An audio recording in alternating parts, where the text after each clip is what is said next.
Showbiz অঙ্গনে প্রেম, বিয়ে ও বিচ্ছেদ নতুন কিছু নয়। কান পাতলেই শোনা যায় এসব গুঞ্জন। ঠিক তেমনই সম্প্রতি প্রেমের গুঞ্জন নিয়ে আলোচনায় উঠে এসেছেন দুই বাংলার জনপ্রিয় দুই তারকা।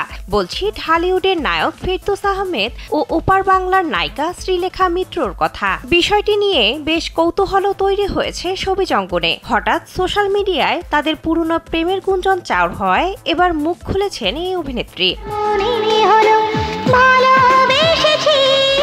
ভারতীয় গণমাধ্যমকে দেওয়া এক সাক্ষাৎকারে শ্রীলেখা বলেন, পরিচালক স্বপন সাহা বাংলাদেশের একটি ছবির জন্য আমার নাম বলেছিলেন। ছবির নাম সিংহপুরুষ। স্যান্ডেলিনা সো, রূপচর্চায় আভিজাত্য।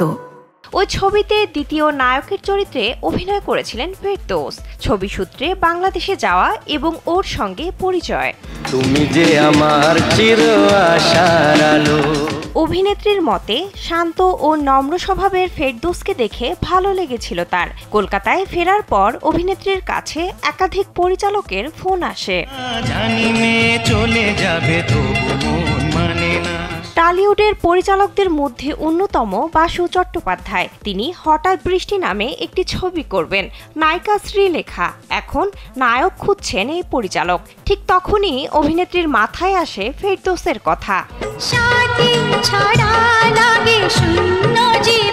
অভিনেত্রীর দাবি, ফেরদৌসের কথা বাসুদাকে বলি, আমার সূত্রেই ও টলিউডে পা রাখে। তার মানেই কি প্রেম? কারো নাম পরিচালককে বলার মধ্যে আর যাই থাক, প্রেম থাকে না। শুধু অভিনেতা নয়, আমি কিন্তু অনেক অভিনেত্রীর নামও পরিচালকদের বলি।